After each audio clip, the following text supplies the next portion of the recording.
Ya, haleluya. Puji Bapak Yahweh. Selamat datang untuk saudara yang terkasih di dalam Bapak Yahweh di dalam Yeshua HaMashiach, yang ada di live streaming, dan juga yang ada di live chat. Ya, kita akan masuk di dalam pengajaran kita hari ini mengenai tebus tubuh. Ya, mengenai tebus tubuh.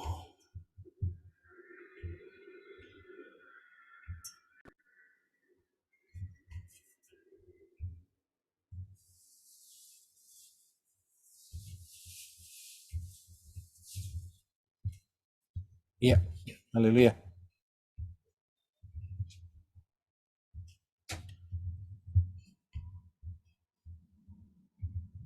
Ya, hari ini kita akan masuk di dalam pengajaran mengenai tebus tubuh, dan seperti biasa kita harus kembali ke akar pola Ibrani yang benar untuk memahami akan apa yang kita akan dapatkan dari Ruah Yahweh Elohim mengenai pengajaran hari ini. Dan kita harus tahu bahwa pola akar Ibrani yang benar itu kaya raya, di luarnya adalah miskin. Jadi saya akan tetap memilih di dalam akar pola Ibrani yang benar. Dan di dalam akar pola Ibrani yang benar ada 22 huruf Ibrani yang harus kita kenal, yang mulai dari Alef sampai Taf. Saudara bisa screenshot. Dan juga di dalamnya juga ada yang namanya piktograf, yaitu huruf-huruf Ibrani di dalam bentuk gambar. Ya, jadi setiap huruf itu mempunyai gambar, diwakili oleh gambar-gambar. Itu juga jumlahnya adalah 22 dari Alef sampai Taf. Ya, dan kemudian Bapak Yahweh memberikan angka-angka kepastian di dalam berbicara juga dalam kehidupan kita.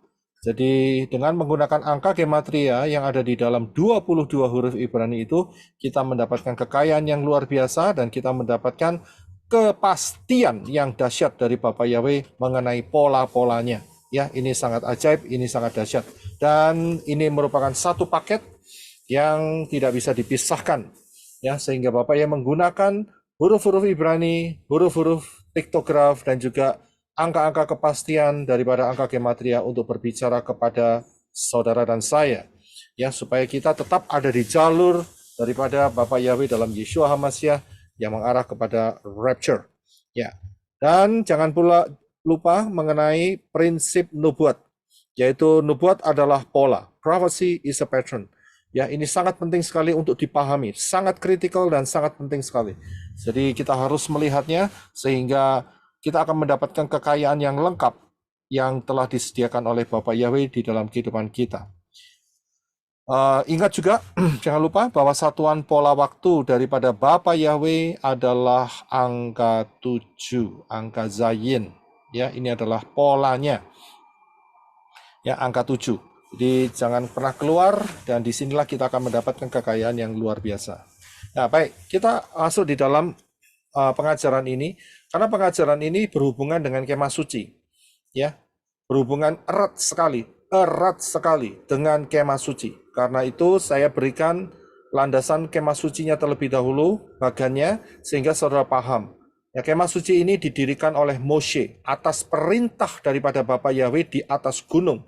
Saat Moshe berpuasa 40 hari 40 malam, tidak makan tidak minum selama 2 kali.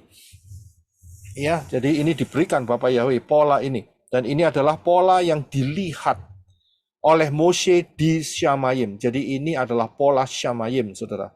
Ya, ini bukan pola manusiawi, bukan pola karangan Moshe, tidak, tetapi ditunjukkan oleh Bapak Yahweh untuk dituliskan dan dibangun dan dilakukan, dan ini menjadi berkat buat kita sekarang sampai nanti bumi ini berakhir. Ya, ini luar biasa sekali. Ada rahasia-rahasia, banyak rahasia yang tersembunyi. Dan hari ini kita sudah masuk di dalam session yang ke-11, saudara. Ya, luar biasa. Kita sudah masuk di dalam melampaui sudah 10 session, saudara. Ya, ini session yang ke-11. Dan kalau saudara lihat kemah suci ini di bagian luar, ya, ini disebut sebagai pelataran.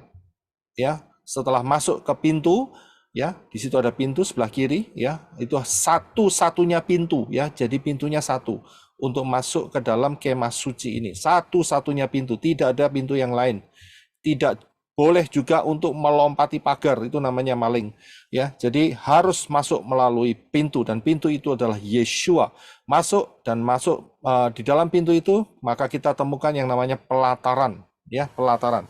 Kemudian ada satu daerah yang ditudungin. Nah, itu namanya kemah pertemuan. Itu disebut kemah pertemuan. Dan di dalam kemah pertemuan ada dua ruangan.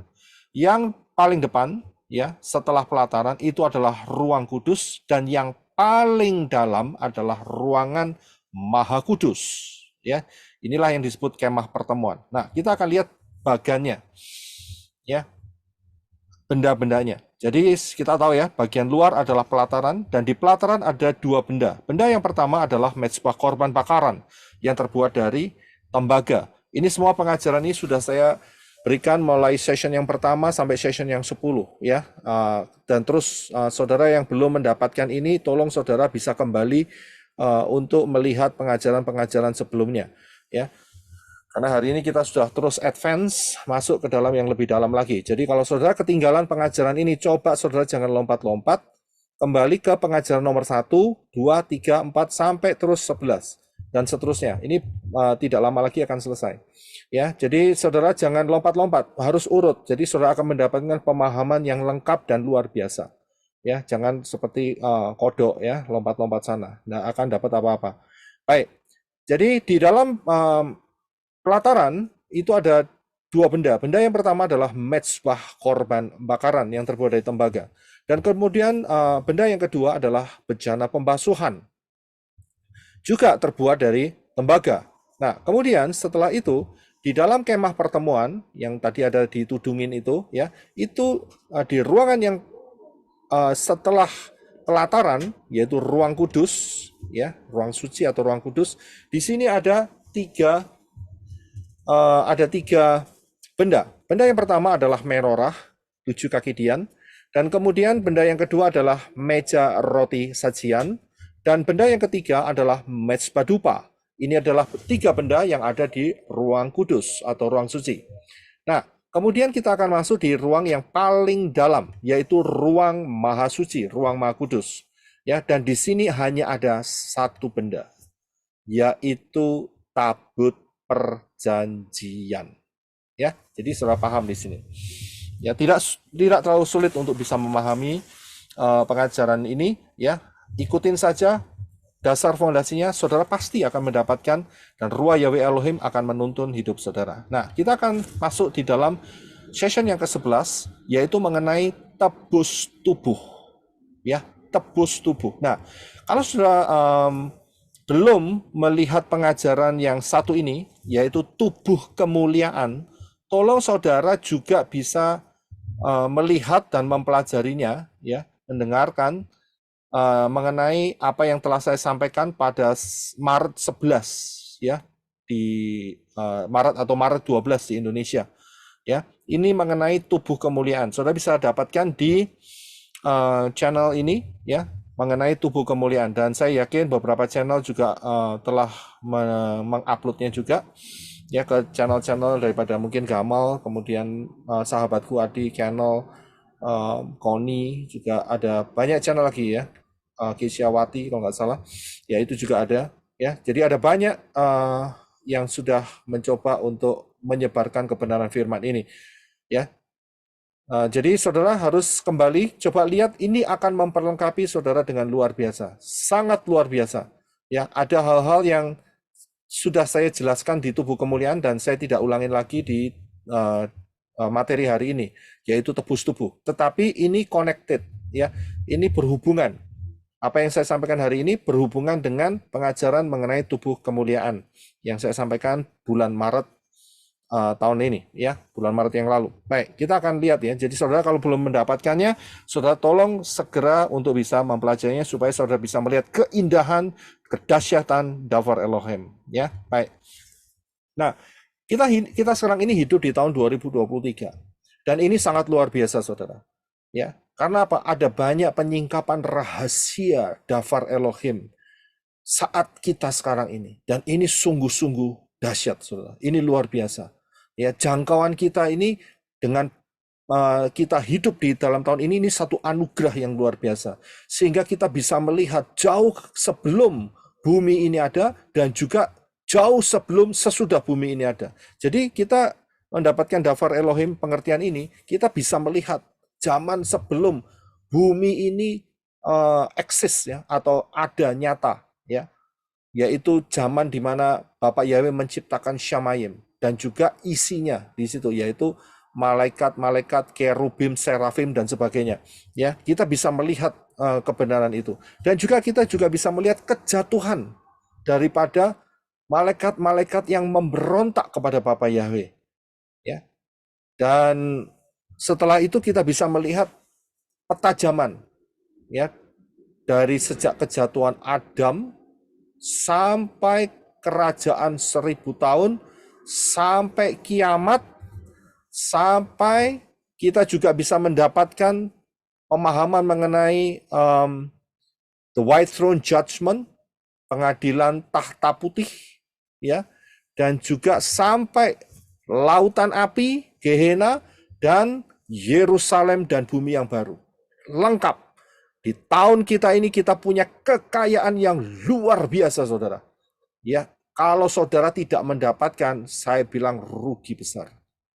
Karena itu saudara harus setia untuk bisa mendapatkan. Saudara harus belajar setia dan juga buka hati, taruh hati di posisi yang netral untuk bisa menerima dafar Elohim, kebenaran firman Elohim ini ya, yang berdasarkan pola akar Ibrani yang benar.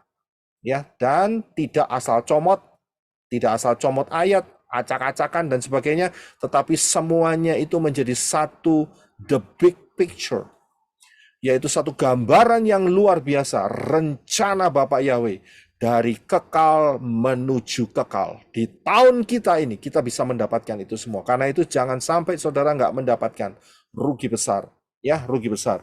Baik, kita akan teruskan. Jadi kita bisa melihat ya, dari sejak zamannya sebelum bumi ini jatuh ke dalam dosa, sampai nanti kerajaan 1000 tahun, bahkan setelahnya itu kita bisa mendapatkan semua. Ya, di tahun-tahun kita ini sekarang. Ini luar biasa sekali. Baik, kita akan melihat 3 hal yang wajib dipahami untuk manusia. Saudara manusia kan? Saya juga manusia. Karena itu kita harus paham akan 3 hal ini. Saya berikan 3 hal saja untuk masalah mengenai tebus tubuh. Yang pertama adalah rencana besar Bapak Yahweh untuk manusia itu adalah tubuh kemuliaan. Ya, rencana besar Bapak Yahweh buat manusia ya adalah tubuh kemuliaan. Yang kedua, manusia TKO. Bukan TKW, TKO. Tahu ya TKO ya? Ya, knockout. Karena apa? Versus nakas, ya, manusia pertama jatuh dalam dosa. Kita harus paham soal itu. Ya, jadi kita harus tahu bahwa manusia ini dikalahkan oleh Satan, yaitu saat Adam dan Hawa jatuh di dalam dosa. Ini yang kedua, kita harus paham. Yang ketiga, Bapak Yahweh menyediakan jalan keluar buat saudara dan saya untuk mendapatkan tubuh kemuliaan.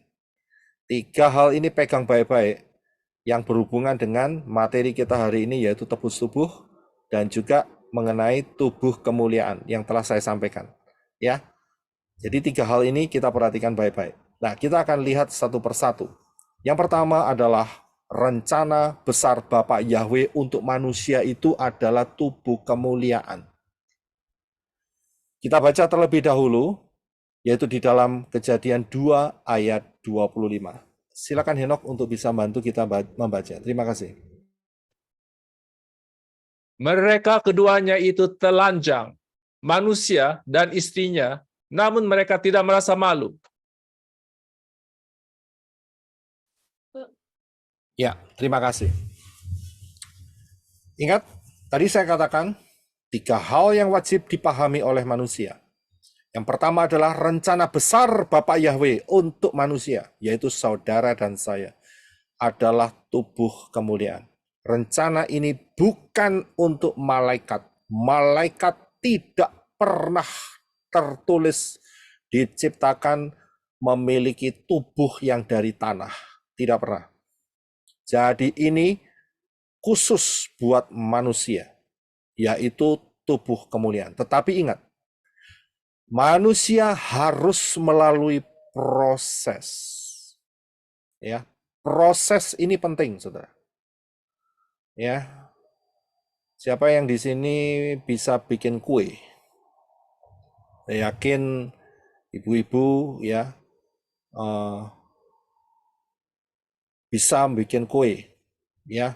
Ada yang bisa, ada yang tidak. Tetapi ini adalah cara yang paling gampang, yaitu kalau bikin kue itu pasti ada bahan dasarnya. Ya, bahan dasarnya adalah tepung. Ya kan? Kalau tepungnya tidak diolah, ya nggak mungkin makan tepung. Ya bisa dimakan, cuman ya saya nggak tahu ya. Manusia makan tepung kira-kira jadinya kayak apa. Tetapi kalau tepung itu masuk di dalam pengolahan, maka dia akan menjadi sesuatu cake atau roti ya yang enak begitu, bisa dinikmati. Jadi dari tepung menjadi roti itu harus melalui proses. Bahan dasarnya ada, ya, planningnya ada, dan juga destiny-nya juga ada, hasil akhirnya juga ada. Nah, di sini kita lihat bahwa kedua manusia yang diciptakan oleh Bapa Yahweh pertama kali itu sudah dalam bentuk telanjang. Tetapi ditulis dengan jelas di sini, mereka tidak merasa malu. Ada apa di sini? Karena tidak merasa malu. Alasannya jelas karena mereka diciptakan segambar dan serupa dengan Elohim, dan manusia pertama dilingkupi oleh kemuliaan Elohim. Saudara bisa lihat, jadi tubuh fisik yang telanjang itu diberi seperti baju penutup, yaitu kekuatan daripada hadirat Bapa Yahweh, kemuliaan Bapa Yahweh, ya, itu ada di dalam manusia yang pertama. Nah, ingat tadi saya katakan bahwa manusia harus melalui proses. Saya buktikan, walaupun manusia sudah jatuh, tapi proses ini ternyata ditunjukkan kepada kita. Ingat bahwa kita sudah bisa melihat tahun 2023 ini dari sejak kejadian sebelum bumi ini dibentuk kembali sampai kiamat. Ya, dari situ kita bisa melihat inilah pembuktian bahwa rencana besar Bapa Yahweh untuk manusia, untuk saudara dan saya adalah tubuh kemuliaan. Ya, saudara perhatikan, walaupun manusia itu jatuh dalam dosa, saya langsung potong saja. Tetapi ingat, contohnya jelas, ada Enok, ada Henok, ya, yang di rapture sama Bapa Yahweh. Ya, kalau dia di rapture jelas dia pakai tubuh kemuliaan. Kemudian contoh yang kedua, Elijah. Ya, Elijah juga demikian. Dia di rapture oleh Bapa Yahweh. Dan tubuh yang dikenakan setelah di rapture bukan lagi tubuh jasmania, tetapi tubuh kemuliaan. Saya bisa lihat di sini, karena mereka tidak bisa mencari mayatnya, saudara. Mereka tidak bisa mencari jasadnya. Mereka tidak bisa menemukan, lah karena sudah di rapture. Kemudian, saudara lihat peristiwa di mana Yeshua membawa 3 muridnya, Kefa, Yakobus, dan Yohanes ke sebuah bukit. Dan disitulah Yeshua berubah wajahnya dengan penuh kemuliaan Elohim. Dan muncul 2 orang. Yang pertama adalah Elia, yang telah saya sebutkan tadi yang di rapture. Yang kedua adalah Moshe, Musa. Moshe ini mati, ya, sempat mati, kemudian Bapa Yahweh yang menguburkan. Tetapi dengan adanya Moshe bertemu dengan Yeshua, kita bisa melihat Moshe dibangkitkan oleh Bapa Yahweh. Dengan menggunakan apa? Dengan menggunakan tubuh kemuliaan. Ingat prinsipnya bahwa tubuh kemuliaan itu menggunakan sisa-sisa tubuh jasmania. Ya, ini prinsip daripada tubuh kemuliaan, menggunakan sisa-sisa tubuh jasmania. Kemudian, bukan cuma 3 hal ini saja. Ya, sering kali kita dengar 3 hal ini yang membuat pemahaman kita mengenai rapture atau mengenai tubuh kemuliaan yang diangkat. Akan tetapi ada satu peristiwa di mana banyak orang melihat, ya, di mana Abraham, Yisak, Yakov, Yosef, kemudian Daniel, Azariah, Hananya, kemudian para nabi yang setia kepada Bapa Yahweh, Yehezkiel, Yesaya, Yeremia, Daud, itu semua dibangkitkan. Pada peristiwa apa? Pada peristiwa di mana saat Yeshua HaMasyiah mati di atas kayu salib dan darahnya menetes di tabut perjanjian yang tersembunyi, ya, yang disembunyikan di bawah beberapa meter tempat Yeshua disalibkan. Saat darah itu menetes, maka orang-orang yang percaya beriman kepada Mesias yang akan datang, yaitu Yeshua, yang telah saya sebutkan tadi, Abraham, Yisak, Yakov, ya, dan kemudian Yosef, ya, dan banyak lagi para nabi, itu bangkit dari kubur, saudara. Ini pembuktian, ya, bahwa rencana Bapa Yahweh untuk manusia adalah tubuh kemuliaan. Kalau yang orang-orang sebelum kematian Yeshua HaMasyiah itu mereka sekarang sudah mendapatkan, terlebih lagi orang-orang yang sesudah kematian Yeshua HaMasyiah, termasuk saudara dan saya yang sedang menunggu tubuh kemuliaan ini. Saudara bisa lihat, ya, jadi kita ini bicara soal fakta, saudara. Ini bukan fiction atau suatu cerita bohong, tidak. Ini sebuah fakta. Iman kita ini adalah iman yang berdasarkan fakta, saudara. Bukan bohongan, ya, bukan halusinasi, bukan ngibul, bukan mimpi, ya, bukan khayalan atau kira-kira, tidak. Satu fakta. Kalau fakta itu real, saudara. Ya, dan ini benar-benar terjadi. Baik. Yang kedua, kita lihat bahwa 3 hal, ya, kita sedang membahas mengenai 3 hal yang wajib manusia tahu, bahwa manusia itu di knock out, ya, technical knock out melawan nakas. Nakas itu adalah ambasadornya setan, dan nakas KO, ya, men-knock out manusia. Ya, Kejadian 3 ayat yang ke-7. Ya, silakan Henok untuk bisa dibaca. Terima kasih. Dan terbukalah mata mereka keduanya, dan mereka menyadari bahwa mereka telanjang, dan mereka menyemat daun pohon ara dan membuat cawat. Ya, terima kasih. Saudara perhatikan ayat ini, ya. Dan terbukalah mata mereka, mereka menyadari keduanya bahwa mereka telanjang. Loh, sebelumnya kan sudah tertulis kan tadi, yang kita bahas di nomor 1 tadi. Mereka telanjang tapi mereka tidak malu. Lah kok sekarang baru menyadari kalau mereka telanjang? Ingat, di dalam Kejadian 3 ayat 7 ini setelah mereka, yaitu Adam dan Hawa, memakan buah pengetahuan baik dan jahat yang dilarang oleh Bapa Yahweh. Mereka gagal tes.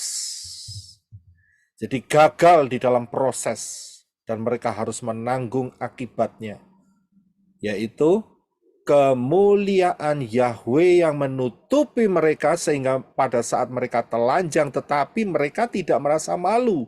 Itu fatsal atau ayat sebelum mereka jatuh di dalam pelanggaran terhadap firman Elohim. Ya, itu hilang, saudara. Jadi sebelum mereka melanggar, mereka ditutupi oleh kemuliaan Elohim. Tapi saat mereka melanggar, tertulislah ayat ini. Terbuka mata mereka. Loh, memangnya mereka sebelumnya enggak buka mata mereka? Ya, apa mereka tutup mata? Ya, atau buta? Tidak kan? Dikatakan bahwa Bapak Yahweh sering datang kepada Adam dan juga berjalan-jalan dengan Adam dan menunjukkan binatang-binatang dan Adam memberikan nama untuk setiap binatang. Nah itu kalau enggak pakai mata, pakai apa? Ya kan? Kan pasti buka matanya.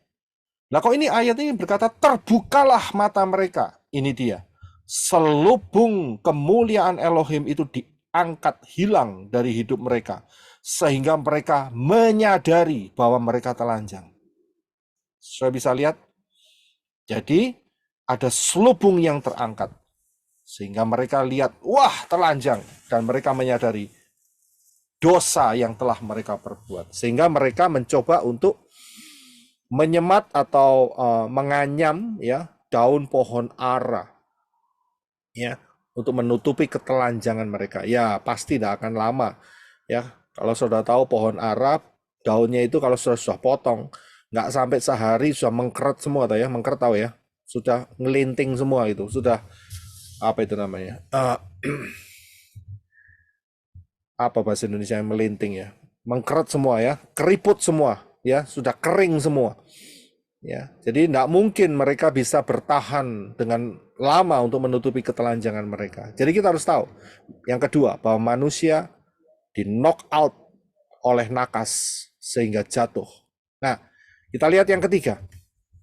Bapa Yahweh menyediakan jalan keluar buat manusia untuk mencapai rencana besar Bapa Yahweh, yaitu tubuh kemuliaan.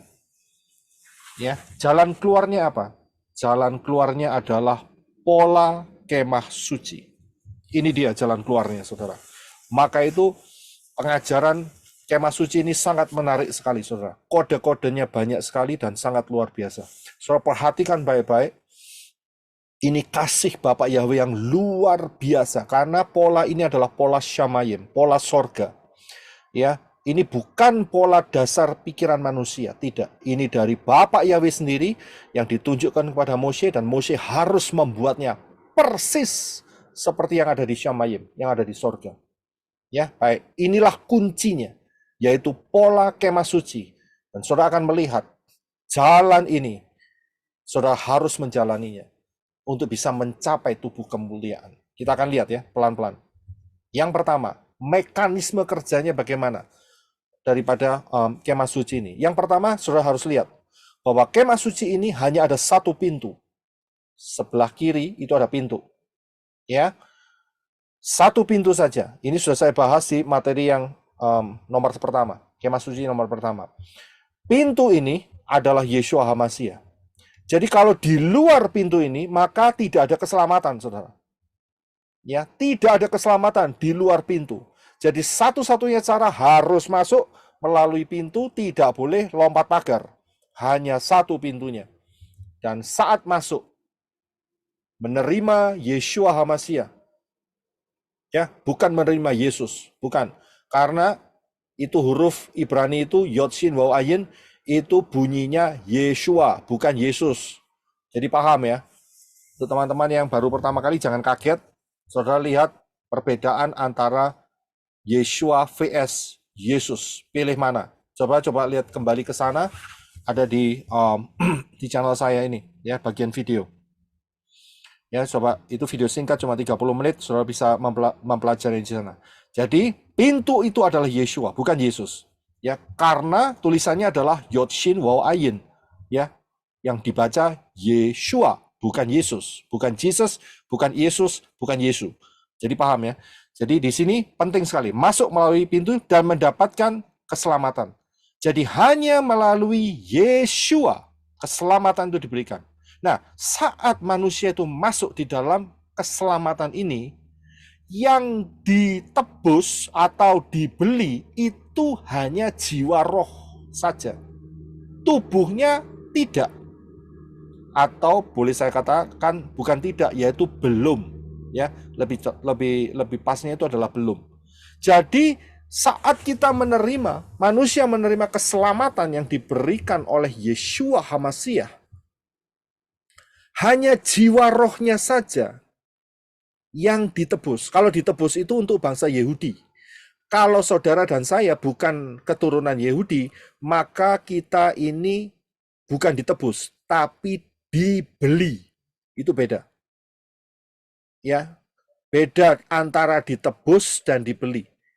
Ditebus itu kalau saudara punya barang, kemudian saudara butuh uang, saudara pergi ke tempat penggadaian. Saudara gadaikan barang saudara, saudara dapat uang. Dengan syarat, ya, dalam jangka waktu tertentu, saudara boleh menebus barang saudara. Yaitu, saudara siapkan mungkin 1 bulan kemudian, saudara kembali dengan uangnya beserta fee atau bunganya, kemudian saudara kembali tebus, minta lagi di tempat penggadaian itu. Saudara mendapatkan, misalnya saudara gadaikan kamera saudara, atau misalnya saudara gadaikan mobil saudara, saudara dapat kembali. Penggadaian selama masa daripada perjanjian itu tidak boleh barang itu diperjualbelikan, tidak boleh. Karena apa? Karena satu kali nanti kalau orang itu mau datang kembali dan memberikan uang ya dan beserta dengan bunganya atau fee-nya, maka penggadaian harus melepas yang namanya barang itu karena itu bukan barangnya dia. Itulah prinsip ditebus. Orang Yahudi sudah dinyatakan adalah milik Bapak Yahweh. Tapi Yahudi jatuh dalam dosa. Karena itu dia ditebus. Sedangkan saudara dan saya tidak pakai kata ditebus. Tapi kita diberi satu kata yang luar biasa yaitu dibeli. Saudara dan saya dibeli. Ya karena kita orang goyim. Siapa yang memiliki kita? Bukan Bapak Yahweh. Ya, dulu kita dimiliki oleh setan, Satan. Karena itu dibeli sama Bapak Yahweh. Ya, kita dimasukkan keluarga Elohim, Yahweh Elohim. Karena itu sistemnya dibeli. Ayatnya di mana? Di 1 Korintus 6 ayat 20. Silakan Eno. Terima kasih. Sebab kamu telah dibeli dan harganya telah dibayar lunas. Karena itu, muliakanlah Elohim dengan tubuhmu dan dengan rohmu yang adalah milik Elohim. Ya, terima kasih. Saudara bisa lihat di sini, kita dibeli. Ya. Nah, saat kita dibeli, itu hanya jiwa rohnya dulu. Ingat ya, bahwa jiwa dan roh itu tidak bisa dipisahkan. Tidak bisa dipisahkan. Jiwa roh itu menyatu. Ya. Nah, tubuh bagaimana? Tubuhnya nunggu, saudara. Nunggu, tunggu dulu. Ya, belum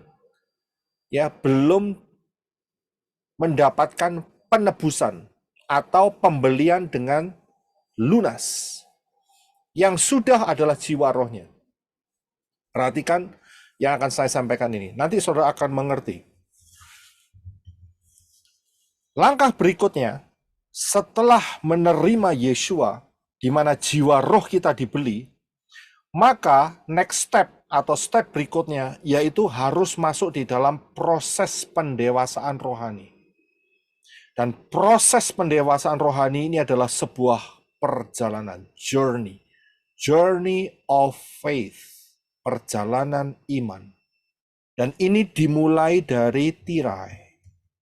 Startnya dari tirai. Tirai ini bicara mengenai apa? Tirai ini berbicara mengenai Ruach Yahweh Elohim. Kisah Rasul 1 ayat yang ke-8. Silakan Eno. Namun kamu akan menerima kuasa jika Roh Kudus turun atasmu. Dan kamu akan menjadi saksiku di Yerusalem, di seluruh Yudea dan Samaria, bahkan sampai ke ujung bumi. Ya, terima kasih. Ini unik sekali. Mengapa? Saat Yeshua bangkit dari antara orang mati, Yeshua berpesan kepada murid-murid, kamu jangan meninggalkan Yerusalem sampai ruah Yahweh Elohim turun atasmu. Dan itu terjadinya kapan? Terjadinya pada saat perayaan atau hari raya Shavuot, yaitu Pentakosta. Ya, pada saat perayaan Shavuot, ruah Yahweh Elohim turun. Dan disinilah proses journey of faith itu dialami oleh setiap orang. Karena apa? Karena tanpa ruah Yahweh Elohim, saudara dan saya bisa digiles sama setan. Tidak punya kekuatan apa-apa. Ya. Kefa, Petrus, dia sudah sumber. Tahu sumber? Apa itu sumber ya? Bisa bantu enggak? Sumber. Itu bahasa Meksiko Tenggara. Apa ya? Sumber, sesumber. Apa ya sumber? Berkoar-koar. Ya, kayak gitu, sumber, berkoar-koar begitu ya. Dia bilang gini, Yeshua bilang, nanti Yeshua akan mati. Dan itu Yeshua ungkapkan di saat perjamuan malam, saat Pesah. Dan si Kefa bilang, ya, aku pun berani mati buat kamu. Tapi Yeshua berkata, sebelum shofar berbunyi 3 kali, kamu telah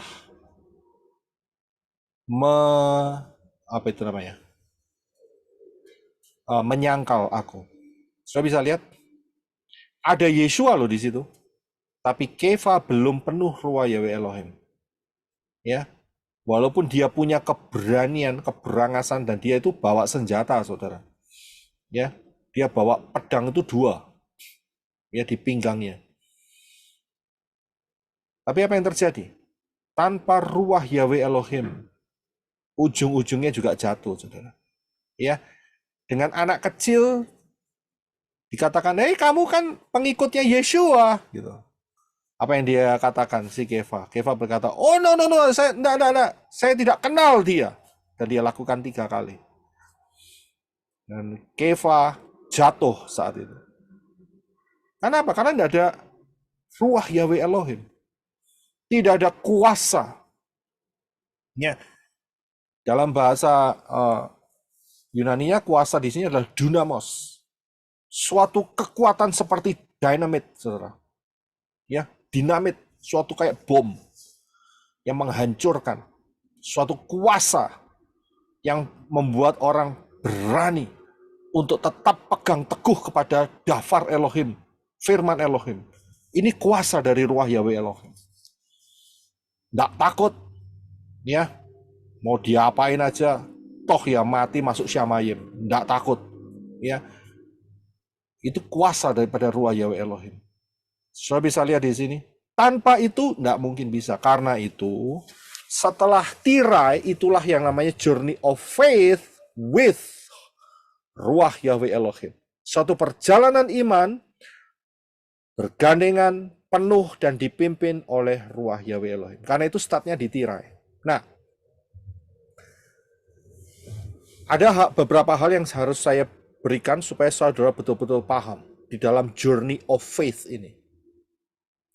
Yang pertama, yang boleh masuk ke ruang kudus adalah imam yang bertugas. Ya. Nah, di sini kita bisa melihat bahwa journey of faith ini akan menghasilkan kedewasaan rohani. Hanya imam yang boleh masuk. 1 Kefa, 1 Petrus 2 ayat 9, silakan Henok untuk bisa dibaca buat kita. Terima kasih. Namun, kamulah bangsa yang terpilih, imamat yang rajani, bangsa yang kudus, umat yang dimiliki Elohim, supaya kamu memberitakan kehebatannya yang telah memanggil kamu dari kegelapan ke dalam terangnya yang ajaib. Ya, terima kasih. Sudah bisa lihat siapa bangsa yang terpilih setelah kematian dan kebangkitan Yeshua, tidak lain adalah saudara dan saya, ya, yang dipilih untuk masuk di dalam rencana keselamatan bahkan sampai rapture. Kita adalah imamat yang rajani, bangsa yang kudus, dan kita dimiliki oleh Elohim. Ya, hidupmu bukan kamu lagi, tapi hidup kita untuk Yeshua. Ya, jadi paham ya.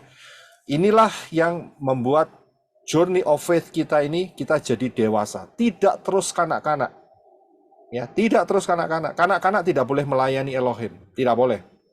Hanya imam yang boleh masuk dan itu usianya harus 20 tahun ke atas.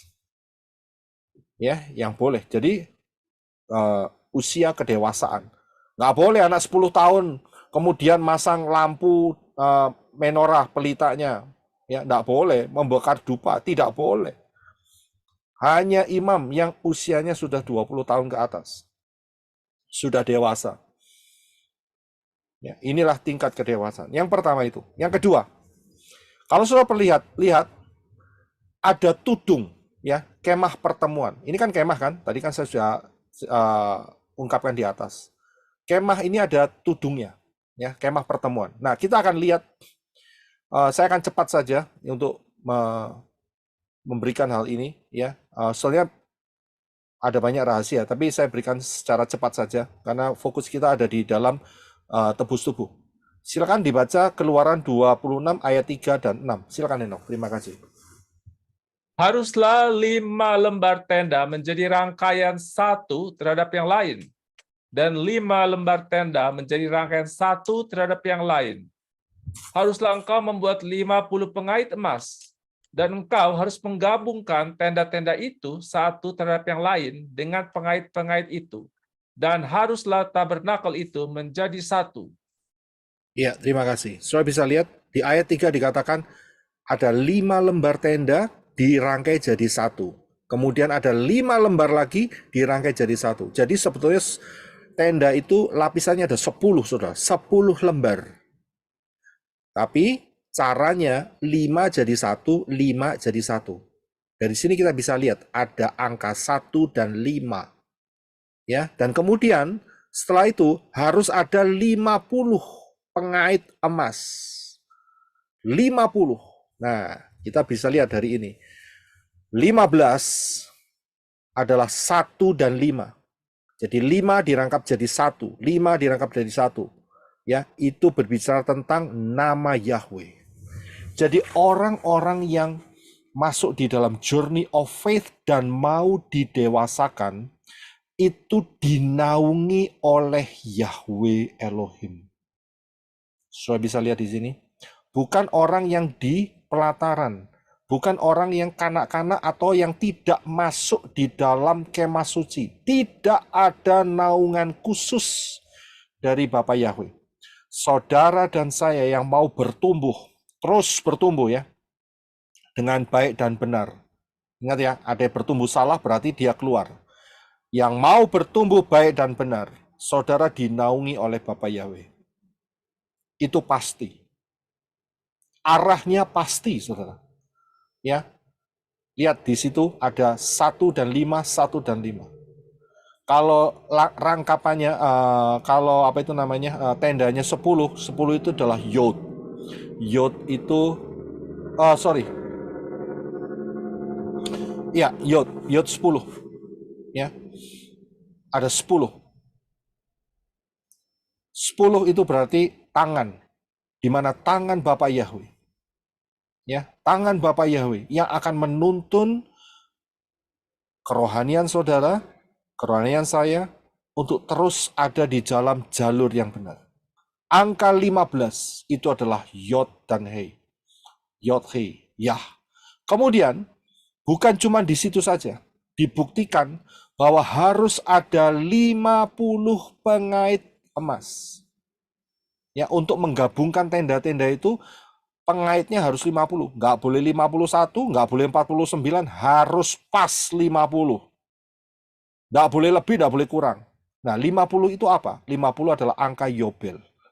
50 adalah angka pembebasan. Yobel itu bercerita mengenai pembebasan. Dan 50 adalah angka Shavuot, Pentakosta. Inilah karya daripada Ruach Yahweh Elohim yang membebaskan saudara dan saya dari dosa. Di dalam perjalanan dengan Bapa Yahweh, kita harus mau terus penuh dengan ruah Yahweh Elohim dan dipimpin oleh ruah Yahweh Elohim. Saudara bisa lihat di sini, ini bukan satu kebetulan, ini kode-kode tersembunyi. Ya, paham ya? Jadi inilah mengenai tudung itu. Nah, saya akan lanjutkan. Di dalam kemah pertemuan, tadi saya katakan ada 3 benda. Kita lihat benda yang pertama. Ya, yaitu meja roti sajian. Mazmur 119 ayat 105, silakan Henok. Firman-Mu adalah pelita bagi kakiku dan cahaya bagi jalanku. Ya, terima kasih. So bisa lihat meja roti sajian ini harus disiapkan dan harus dimakan oleh imam-imam saja. Ya, harus dimakan oleh imam-imam saja. Tapi ada perkecualian. Kira-kira siapa yang pernah makan ini selain imam? Siapa yang pernah? Daud, Pak. Iya, betul. Daud pernah makan ini. Karena saat itu dia lari daripada Saul dan tidak ada makanan kecuali yang satu ini. Dan itu anugerah yang besar. Dan Daud mendapatkan makanan dari roti yang disajikan kepada Bapa Yahweh. Inilah bercerita mengenai firman yang harus kita makan, yang harus kita kenali, yang harus kita pahami, yang harus kita selidiki, yang harus kita taati. Kalau saudara lihat, ya, di dalam meja roti sajian ini, jumlahnya yang disusun itu adalah 6 dan 6. Ayatnya di mana? Ayatnya di dalam Imamat 24 ayat yang ke-6. Silakan Heno. Engkau harus mengaturnya menjadi 2 susun, 6 buah sesusun di atas meja dari emas murni itu di hadapan Yahweh. Ya, terima kasih. Saudara bisa lihat, jadi dibuat 2 susun, 6 dan 6. Kira-kira kalau saudara lihat angka 26 ini, 6 dan 6 ini, saudara, apa yang dalam benak saudara?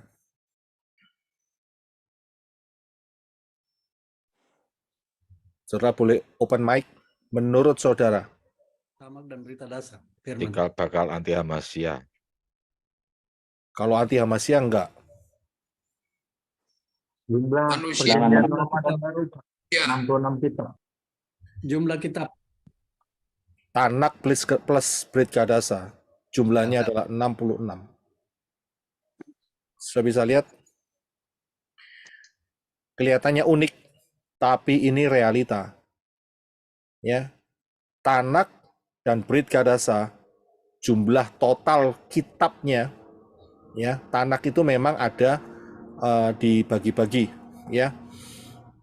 Kalau jumlah totalnya adalah 66. Ini unik, tapi saya sampaikan saja nggak apa-apa sebagai pengetahuan dasar, ya.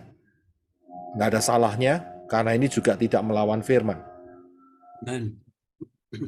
Kemudian ada satu kitab di dalam kitab suci kita yang jumlah fatsalnya 66. Kitab apa itu? Mazmur. Yesaya. Iya, Mazmur kebanyakan. Mazmur itu 100-an lebih. Yang betul adalah Yesaya. Luar biasanya, Yesaya itu bagian yang terakhir itu bercerita mengenai zaman akhir. Saya suka sekali kitab Yesaya. Ya, itu profesi-profesinya itu akurat sekali, luar biasa. Dan fatsalnya 66, Saudara. Apakah ini satu kebetulan? Saya juga tidak tahu, tetapi yang jelas saya hanya memberikan suatu kenyataan yang ada di tengah-tengah kita. Di dalam kitab Yesaya diceritakan mengenai kelahiran Yeshua. Di dalam kitab Yesaya juga ada yang namanya rapture, ada yang namanya masa anti Hamasyah, ada yang namanya kerajaan 1000 tahun, sampai ada yang namanya Gehenna. Itu ada semua di situ. Unik, itulah dia keindahan daripada Dafar Elohim, firman Bapa Yahweh yang diberikan dalam hidup kita. Ya, jadi kita harus makan firman, kita harus belajar, kita harus menyelidikin. Dan kalau menyelidikin jangan lompat-lompat, saudara. Hari ini ya lempar koin. Oh ya, bukanya di mana kira-kira? Ya, oh bukanya di dalam Daniel, buka Daniel. Besok lagi lempar koin lagi. Buka di mana ini? Buka di dalam Hosea. Besoknya lagi. Lah kapan majunya kalau gitu pengertiannya? Kalau terus lompat-lompat seperti itu. Tidak bisa. Ya, kalau kepingin tahu rencana Bapak Yahweh secara detail, kita harus tahu dari A sampai Z secara berurutan. Nggak bisa lompat-lompat. Ya, harus urut. Kita harus tahu polanya. Kita harus ngerti ceritanya. Kalau enggak gitu dijegal setan. Ya. Kita harus paham karena itu kan kita lagi mulai mengenai mengenai apa itu namanya? Perjalanan ya. Pembahasan Dafar Elohim yang minggu lalu kita pelajari. Ya, kita akan mulai start. Dan kita akan lihat secara terperinci, secara berurutan. Kita harus belajar. Nggak ada yang namanya nggak dapat informasi tahu-tahu paham. Ya, kita harus mendapatkannya sendiri. Kita harus makan Dafar Elohim ini sendiri. Kita harus kenal. Ya, karena apa? Di dalam kitab Ibrani dikatakan bahwa aku datang dalam gulungan kitab. Yeshua itu datang dalam gulungan kitab. Yeshua bicara melalui apa yang saudara baca setiap saat dan saudara pelajari mengenai Dafar Elohim ini. Ya, kalau ada orang yang tidak mau belajar, berarti orang itu tidak mau makan. Kalau tidak mau makan, berarti dia kelaparan. Kalau sudah kelaparan, dia sakit, akhirnya dia lemah dan mati di tengah jalan. Imannya kandas. Hati-hati. Ya, hati-hati. Jangan sampai iman kandas gara-gara kesalahan sendiri, yaitu tidak memahami akan firman Elohim. Dari Kejadian sampai Wahyu. Ini pentingnya. Ya, membangun rumah harus ada fondasi. Lah kenapa kita mau bangun rumah rohani kita tidak mau bangun fondasi yang benar? Itu kesalahan dari orang-orang pengajar Yunani. Lompat-lompat. Ya, pencolotan. Saudara tahu pencolotan ya? Jerman Timur, pencolotan. Oke. Kita lanjutkan. Yang keempat, mezbah dupa. Ya, kita lagi berbicara soal journey of faith. Ini adalah elemen-elemen yang harus kita lalui semua, harus ada dalam hidup kita. Ya, mengenai pendewasaan rohani. Yang keempat adalah mezbah dupa. Ya, silakan Henok. Ayatnya ada di Yohanes 4, 21, 23, dan 24. Silakan. Yesua berkata kepadanya, "Hai wanita, percayalah kepadaku, bahwa waktunya akan datang saat kamu menyembah kepada Bapa bukan di gunung ini, bukan pula di Yerusalem. Namun waktunya akan tiba, dan itu adalah sekarang, manakala para penyembah yang benar akan menyembah kepada Bapa dalam roh dan kebenaran. Sebab Bapa pun sedang mencari orang-orang yang menyembah Dia seperti itu. Elohim itu roh, dan mereka yang menyembah Dia seharusnya lah menyembah dalam roh dan kebenaran." Ya, terima kasih. Mezbah dupa ini berbicara mengenai worship, penyembahan. Dan uniknya kalau saudara lihat, mezbah dupa ini ya terbuat dari emas dan di ujung-ujung kepalanya itu ada 4 tanduk, saudara. Ada tanduk. Dan di tanduk-tanduk inilah darah domba itu dioleskan juga di sana. Ya.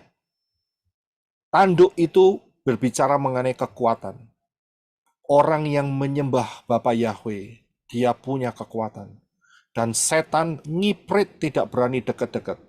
Saya bisa lihat, nggak usah jauh-jauh. Saya beberapa tahun yang lalu, saat mengenai nama Bapak Yahweh ini belum tersebar, saya yakin saudara mungkin pernah melihat yang namanya uji nyali. Dan di situ ada dipanggil 2 orang. Sebetulnya yang dipanggil cuma 1, seorang perempuan muda. Tapi perempuan muda ini ketakutan. Uji nyali, saudara, saya nggak tahu di Indonesia masih ada atau tidak. Tapi saat itu apa yang dia minta, yaitu dia minta ditemani. Nah, ternyata perempuan ini adalah seorang yang percaya kepada Yeshua. Tapi ingat ya, ini saat itu pengenalan akan nama Yeshua belum. Jadi patokan tertinggi ada di sana. Tapi enggak apa-apa. Ya, karena memang movement daripada nama Yahweh dan Yeshua belum nyampe. Ya memang itu yang paling tinggi. Ya, Bapak Yahweh masih menghargai di situ. Nah, orang yang menemani dia itu dari Muslim. Apa yang terjadi?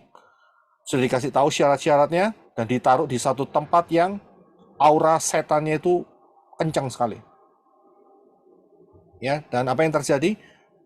Lampu dimatikan dan hanya sebuah lilin yang dipegang oleh perempuan ini dan laki-laki itu. Tidak lama kemudian setannya datang, saudara. Tapi si perempuan ini dia menyanyikan, darahmu Yeshua sucikan daku. Ya, apa yang terjadi? Yang kerasuan itu adalah yang Islam. Ya, kerasuan sampai berapa lama waktunya? Yang perempuan tenang-tenang saja.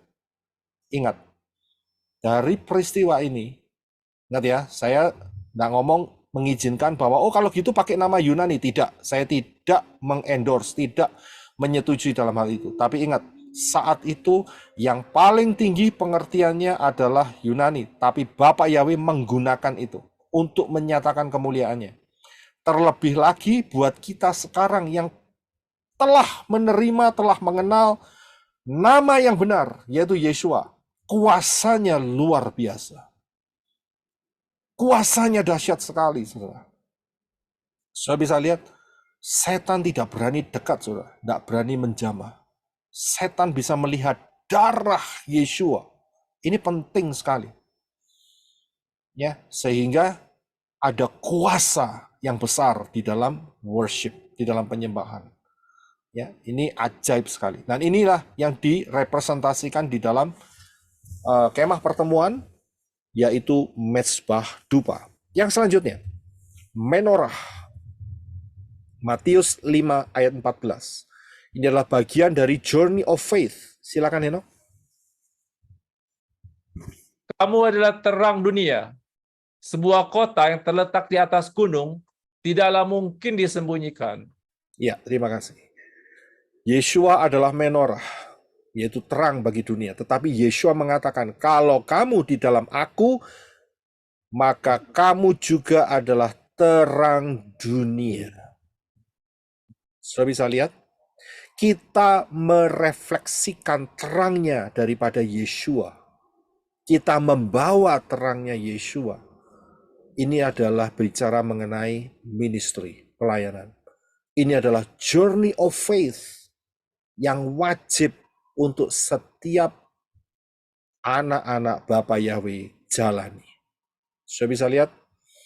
Jadi, hidup jadi terang. Sehingga orang-orang yang masih di dalam pengertian, kegelapan pengertian, bisa terang. Kita menyampaikan saja urusan soal terima tidak terima, ya kembali ke pribadi masing-masing. Tapi ingat, setiap langkah keputusan itu ada risikonya. Kalau salah langkah, risikonya maut.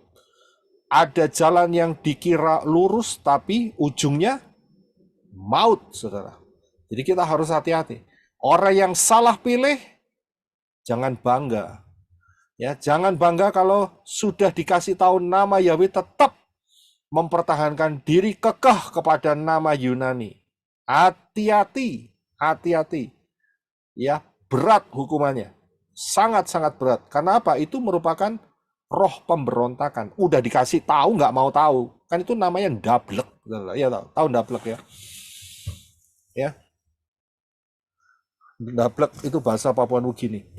Ndablek ya, perdablek. Tegar tengkuk ya. Keras kepala. Tidak mau dikasih tahu. Padahal udah dikasih tahu nama yang betul itu adalah yang dari Ibrani, Yotsin, Bawa Ayin, Yeshua. Tapi mereka ndablek masih aja ngomong Yesus, Yesus dan sebagainya. Oke, hati-hati. Ya kita nggak bisa apa-apa. Mereka akan tanggung risikonya sendiri. Ya, malaikat akan catat itu di dalam kitab-kitab yang akan nanti dibuka di dalam the White Throne Judgment, pengadilan tata putih. Ya, jadi kita adalah terang dunia, kita hanya kasih terang, ya, untuk menjelaskan dan tidak membakar, ya, tidak memaksa. Yang selanjutnya, yang keenam, Journey of Faith, yaitu suasana yang serba emas. Kalau sudah tahu di dalam kemah pertemuan itu tidak ada tembaga, saudara. Yang ada itu emas, dan itu langsung berhubungan dengan ruangan Maha Kudus yang paling belakang. Itu emas semuanya. Nah, kita lagi bicara soal ruang kudus yang bagian depan dengan ada 3 benda. Menorah dari emas, meja roti sajian itu dari kayu dilapisi emas. Mezbah dupa itu dari kayu dilapisi emas, nggak dilapisi perak, nggak dilapisi tembaga, tidak, dilapisi emas. Kemudian dinding-dindingnya itu dari kayu dan dilapisi emas. Logam emas ini adalah gambaran daripada kemuliaan Elohim. 2 Timotius 3 ayat 16-17. Silakan Eno.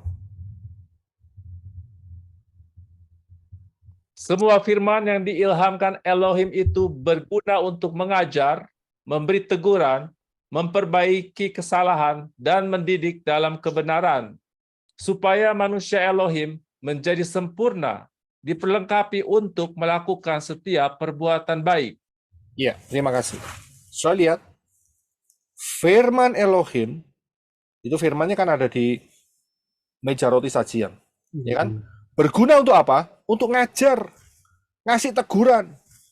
Kalau diajar ndablek, ya, masih tegar tengkuk, dikasih teguran, ya.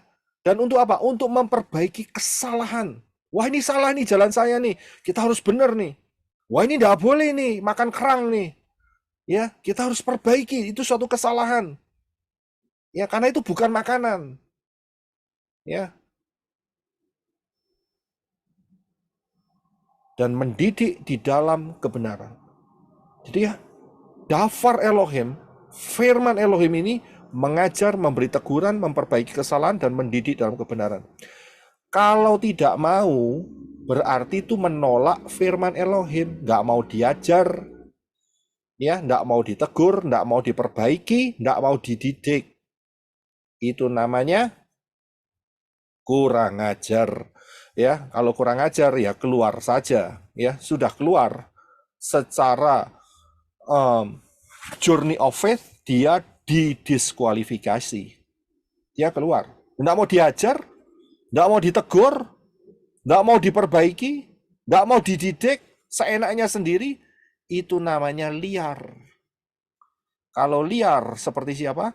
Seperti binatang, ya, yang boleh ada di dalam ruang kudus bukan binatang, tetapi imam. Ya, jadi sifat-sifat binatang itu keluar semua, lebih baik di luar. Ya, tidak mungkin bisa bertahan.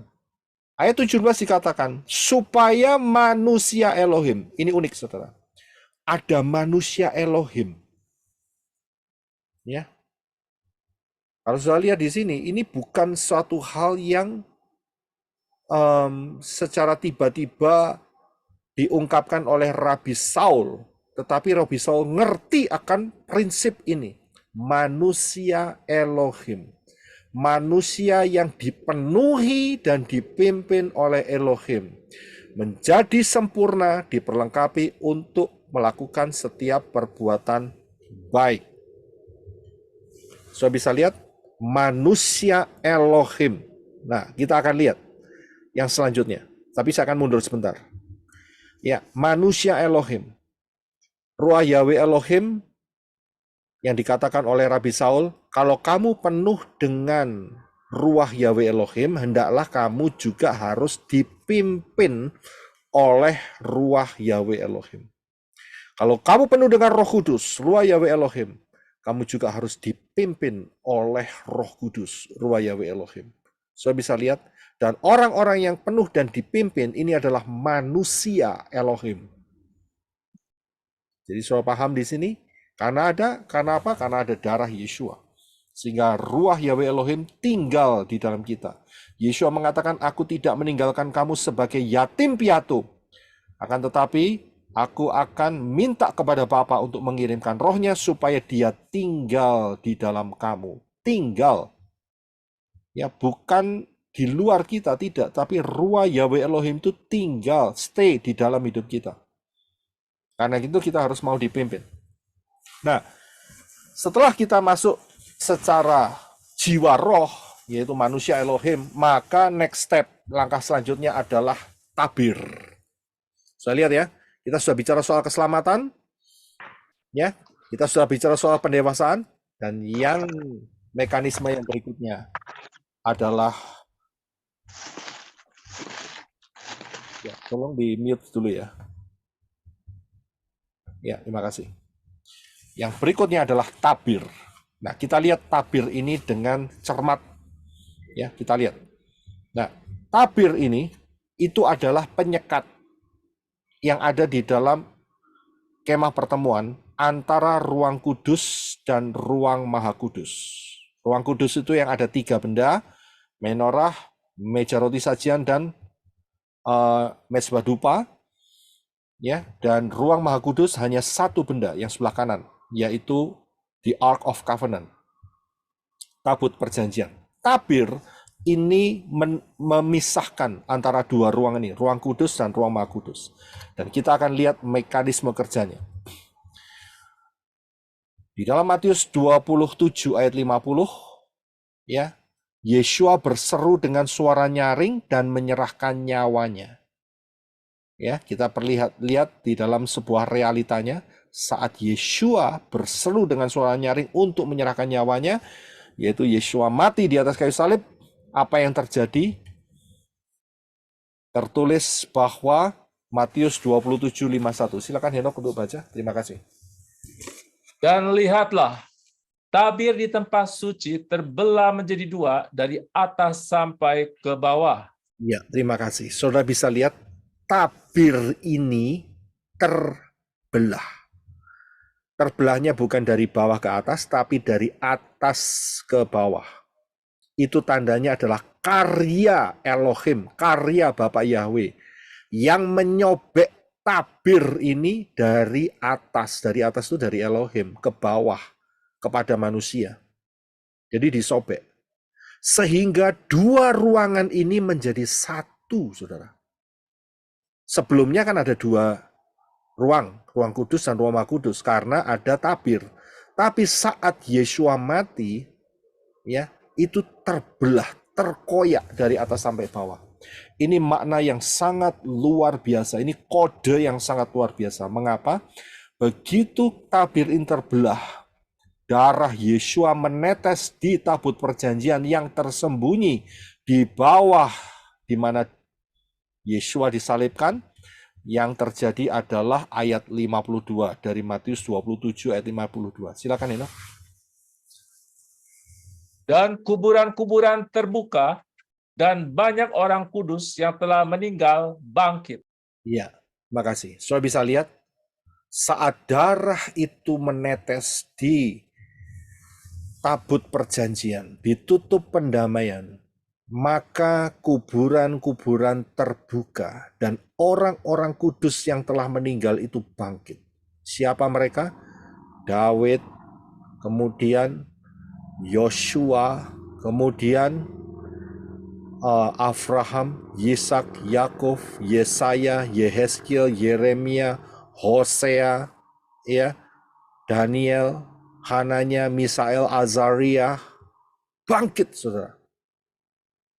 Ya, tetapi apa yang terjadi?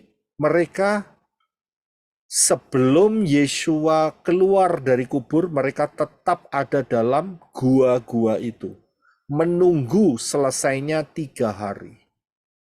Dan saat 3 hari, maka keluarlah mereka, yaitu di dalam ayat yang ke-57 dari Matius pasal 53, yaitu Matius pasal 27. Silakan Henok. Dan sesudah kebangkitan Yesua, mereka pun keluar dari kubur, lalu masuk ke kota kudus, Yerusalem, dan menampakkan diri kepada banyak orang. Ya, terima kasih. Saudara bisa lihat, jadi saat Yesua bangkit, keluar dari kubur, pada hari apa? Pada hari apa? Abad, Pak. Syabat, terima kasih. Jadi harus paham ya, bukan minggu ya. Syabat. Yesua bangkit Syabat. Ya. Sesudah Yesua bangkit, mereka pun keluar dari kubur. Jelas ayatnya. Dan mereka masuk ke Yerusalem dan menampakkan diri kepada banyak orang. Saya bisa lihat, mereka menampakkan, hei kamu lihat, aku Abraham, aku Yisak, aku Daud. Mereka tercengang luar biasa. Ingat, mereka bangkit dengan tubuh apa? Tubuh kemuliaan. Padahal Abraham saat itu tinggal tulang-tulangnya saja sebelumnya. Apalagi yang sebelum Abraham, Shem misalnya. Wah, itu lebih lama lagi. Ya. Daud, Yosef, itu sudah tulang-tulang semua. Tapi dengan sisa-sisa daripada tubuh jasmania itu dibangkitkan oleh Yeshua. Dan mereka inilah yang disebut sebagai tebus tubuh. Tabir ini yang terkoyak pada masa Yeshua HaMasyiah mati di atas kayu salib. Inilah yang disebut sebagai tebus tubuh. Ya, kalau sebelumnya mereka percaya kepada Yeshua yang akan datang, anak domba, Mesias yang disediakan oleh Bapa Yahweh. Saat itu mereka harus mati terlebih dahulu. Tapi saat Yeshua mati di kayu salib, tabir terbelah dan mereka dibangkitkan. Tubuhnya ditebus. Saudara bisa melihat, bisa mengerti mengenai tebus tubuh ini. Dan konsep yang sama buat kita sekarang, inilah yang disebut sebagai rapture. Rapture adalah tebus tubuh. Kita lagi menunggu. Ingat saat kita diselamatkan, pada masa keselamatan, setelah pintu sebelah kiri, keselamatan, ya, yang dibeli, yang ditebus, itu adalah jiwa roh kita, tubuh kita belum. Tetapi kita menuju kedewasaan dan saat rapture, tubuh kita ditebus. Kita mendapatkan tubuh kemuliaan. Ya, 1 Tesalonika 4 ayat 16 sampai 18. Silakan Eno. Sebab dengan suatu seruan, dengan suara penghulu malaikat dan dengan sangkakala Elohim, dia akan turun dari Syamaim. Dan orang-orang yang mati dalam Hamasyiah, mereka akan pertama-tama bangkit. Kemudian kita yang hidup, yang masih tinggal, akan diangkat bersama-sama dengan mereka dalam awan-awan ke dalam pertemuan Tuhan di angkasa. Dan demikianlah kita akan senantiasa berada bersama Tuhan. Karena itu nasihatilah seorang terhadap yang lain dengan perkataan-perkataan ini. Ya, terima kasih. Sudah bisa lihat, Rabi Saul menutup dengan satu kalimat. Kasih tahu satu sama yang lain mengenai tebus tubuh, mengenai tubuh kemuliaan. Kasih tahu perkataan-perkataan ini. Yaitu nanti, tidak lama lagi, mereka yang telah meninggal, mereka akan dibangkitkan. Ya, dan kemudian mereka menggunakan tubuh kemuliaan. Kemudian kita yang masih hidup, maka kita akan diubah dalam sekejap mata. Dan kita mengenakan tubuh kemuliaan. Sama-sama kita akan menyongsong Yeshua, Raja kita, di angkasa. Kita akan masuk di dalam pesta kawin anak domba. Saya bisa lihat hal ini telah dibuktikan oleh Yeshua hampir 2000 tahun yang lalu. Dan pasti yang namanya rapture sudah tidak lama lagi. Pasti akan terjadi. Saya bisa lihat di sini, ini sebuah pattern, ini sebuah pola. Ya, rencana penebusan tubuh saudara dan saya. Karena kita masih hidup sekarang ini di dalam tubuh fisik. Tapi ingat, jiwa roh kita telah dibeli dengan lunas, dengan darah yang mahal, yaitu darah Yeshua. Saya bisa lihat di sini, inilah yang disebut tabir. Sekarang, apa tujuan tebus tubuh itu? Ya, apa tujuannya? Kok tubuh ini harus tebus? Kalau menurut saudara, saudara kepingin jawab, kira-kira tujuannya apa? Tebus tubuh itu. Ada yang mau kasih jawaban? Supaya suci lagi, Pak. Supaya bisa bersatu dengan Bapak Yahweh. Supaya suci lagi. Nah, kita kurang suci sekarang. Supaya Masih kembali, berdosa. Pak, Untuk mengembalikan tuh kemuliaan manusia, Pak. Ingat, darah Bapak Yesus Yahweh itu kan Pak ini Pak. menyucikan kita itu bersih sekali. Ya, darah Yesus itu menyucikan kita bersih sekali dan kita harus mempertahankan itu. Ya.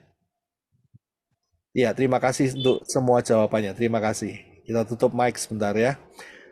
Tujuan dari tebus tubuh itu tidak lain adalah untuk ini dia, yaitu menempati Yerusalem yang baru dan bumi yang baru.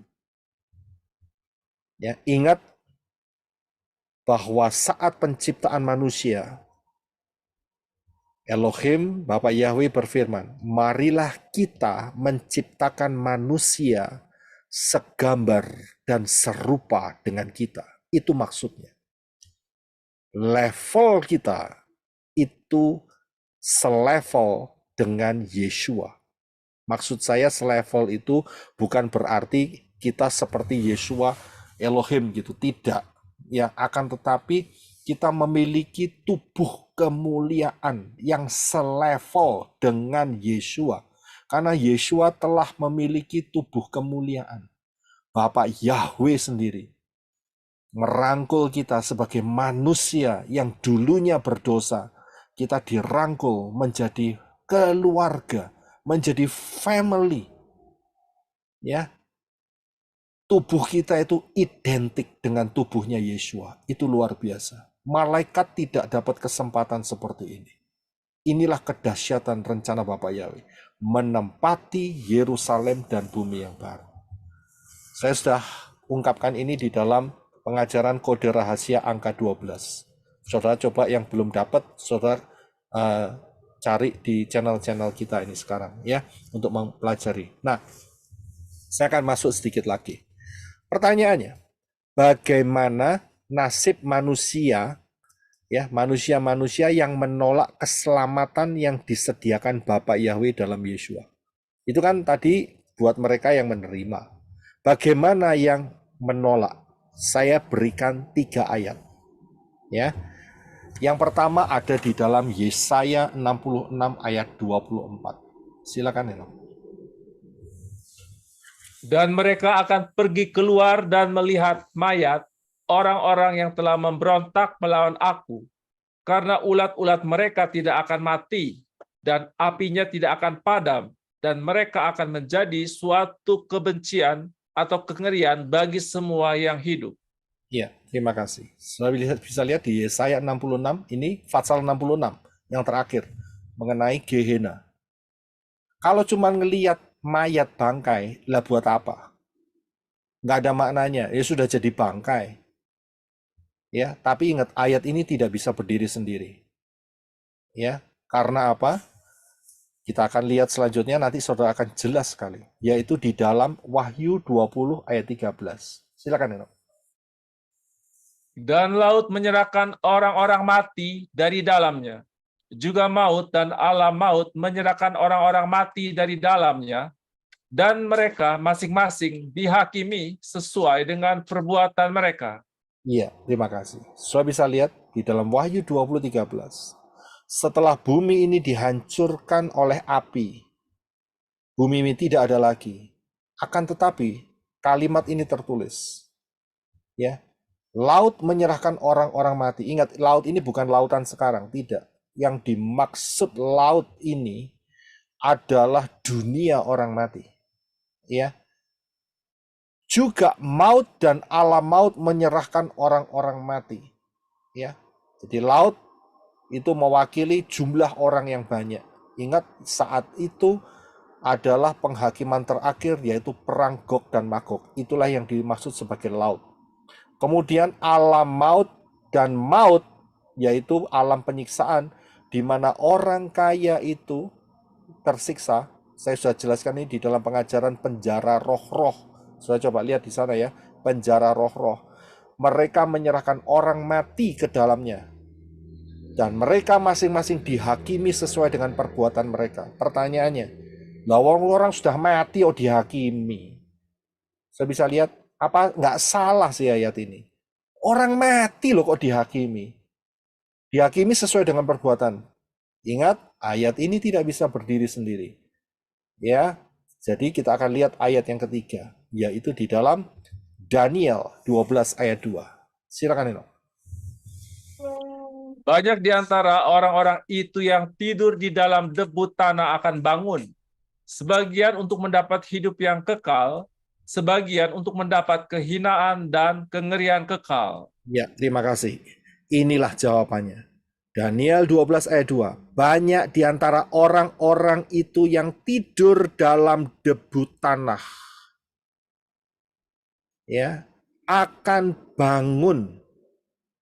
Dikatakan sebagian, berarti semuanya akan bangun, tetapi sebagian akan mendapat hidup yang kekal. Di mana?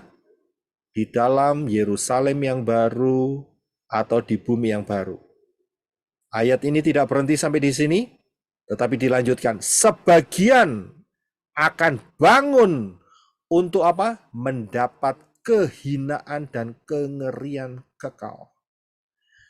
Jadi, kalau kita lihat dari 3 ayat ini, orang-orang yang mendapat kehinaan atau kengerian yang kekal itu adalah orang-orang yang mati di hadapan Bapa Yahweh.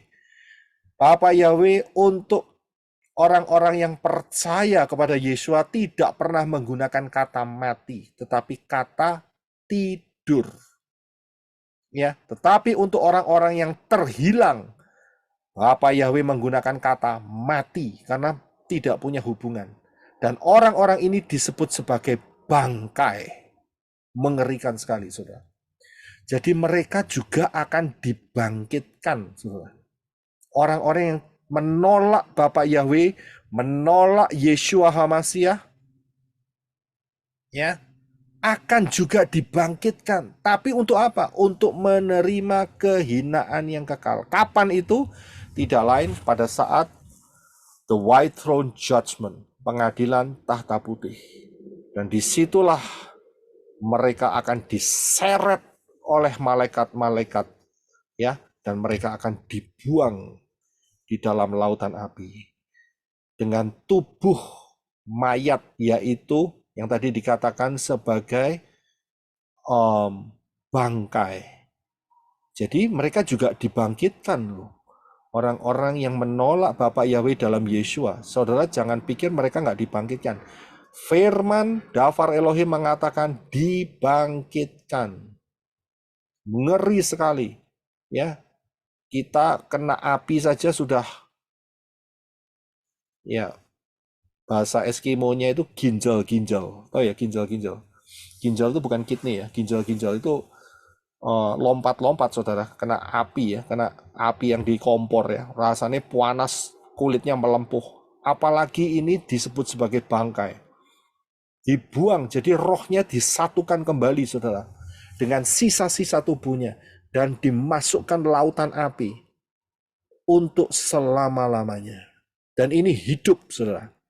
Penyiksaan yang tidak pernah ada ujungnya.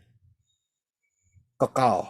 Nggak ada nanti didoakan habis gitu pindah level gitu. Nggak ada. Nggak ada purgatory. Ini bukan soal purgatory. Ya, itu ajaran purgatory yang dari Katolik itu menyesatkan sekali. Ya, menyesatkan. Jangan ikutin mereka. Ya, dasar firman diaduk-aduk nggak karu-karuan, dicampur-campur, di hybrid, ya, dibuat gaduh-gaduh. Itu penyesatan itu. Jadi inilah yang benar. Mereka pun juga dibangkitkan dan dibuang ke lautan api. Mereka akan menjadi bangkai-bangkai. Ini yang disebut di dalam kitab Yesaya 66 tadi. Hari ini kita bisa melihat semuanya dengan jelas. Ini satu anugerah yang luar biasa. Dari saat kekal sebelum penciptaan bumi ini sampai kekal. Sampai kerajaan 1000 tahun, bahkan sampai kiamat, sampai pengadilan tahta putih, sampai lautan api, sampai Yerusalem dan bumi yang baru, kita bisa melihat dengan jelas semuanya. Hari-hari ini. Inilah pembukaan yang luar biasa. Ya. Nah, saya akan berikan sedikit rangkumannya. Ingat, manusia pertama diciptakan dan kemuliaan Elohim melingkupi, sehingga mereka telanjang tapi tidak malu. Akan tetapi apa yang terjadi? Mereka harus melalui satu proses ketaatan, tapi mereka gagal. Sehingga mereka harus jatuh di dalam dosa. Dan kemuliaan Elohim hilang. Mereka tetap telanjang dan mereka mulai malu. Ya, karena apa? Karena kemuliaan Elohim hilang. Nah, disinilah mereka harus mendapatkan pilihan. Ya, menentukan pilihan maksud saya. Ya, karena manusia harus memilih percaya Yeshua atau tidak. Ingat ya, Yeshua yang menyelamatkan, bukan Yesus. Yeshua. Kalau mereka menolak Yahweh dalam Yeshua, maka mereka akan dibangkitkan lagi dan mereka akan ketemu dengan pengadilan tahta putih, dan setelah itu mereka akan dibuang hidup-hidup dengan menggunakan tubuh bangkai.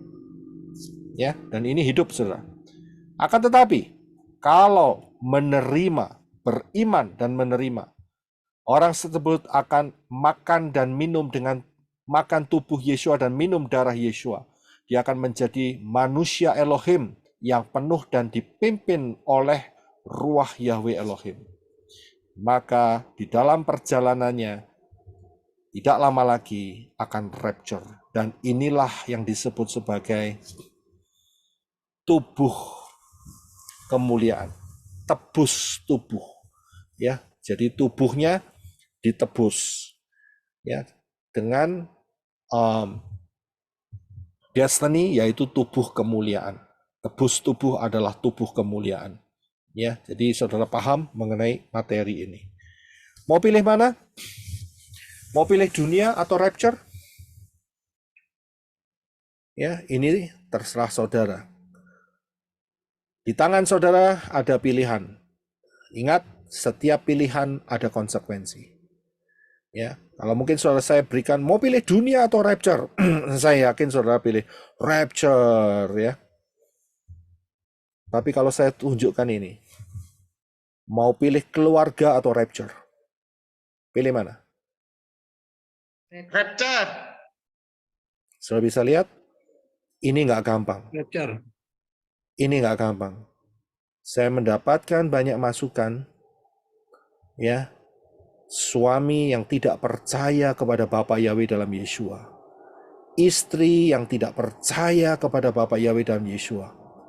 Mereka mengancam, nek kamu masih tetap ikut Bapa Yahweh, ya, kita pisah, ya, kita jalan sendiri-sendiri. Banyak ini. Iya, banyak ini di luar sana. Ini bukan cerita bohong ini. Banyak Saya yakin ini saat kita bicara ini, saya nggak tahu berapa yang dengar sekarang, yang di live chat. Banyak yang struggle. Diancam istrinya, diancam suaminya, diancam keluarganya.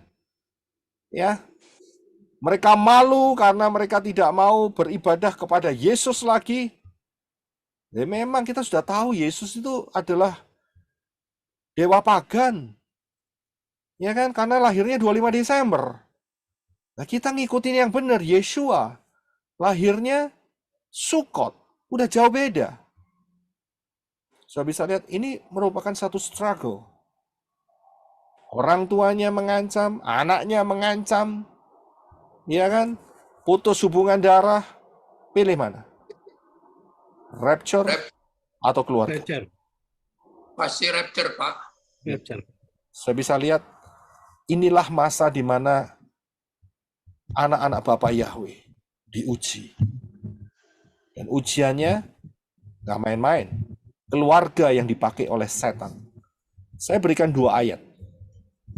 Matius 10:34 dan Lukas 12:51. Silakan, Eno. Janganlah kamu mengira bahwa aku datang untuk menebarkan damai di atas bumi. Aku tidak datang untuk menebarkan damai, tetapi pedang. Apakah kamu mengira bahwa aku datang untuk memberi damai di bumi? Tidak. Aku berkata kepadamu, bahkan sebaliknya, perpecahan. Terima kasih. Saudara paham akan perkataan Yeshua? Ya, kita ambil. Ya, saudara bisa lihat di sini. Apa kamu kira aku datang di bumi ini kasih damai? Yeshua berkata, tidak. Mana kok? Jelas sekali. Yeshua datang bukan untuk membawa damai. Udah. Setengah sendok kopinya udah. Ya, Sendok kecil. ya. Pakai sendok besar. Oke, mute dulu ya. Terima kasih. Haleluya. Saya bisa lihat di sini perkataan Yeshua. Apakah aku datang membawa damai? Sebentar lagi ada lagu, ya. Mesias datang membawa damai. Tapi dirayainnya 25 Desember. Mesias palsu. Mesias yang benar, Yeshua Mesias benar. Dia tidak bawa damai. Dia bawa pedang dan dia bawa perpecahan.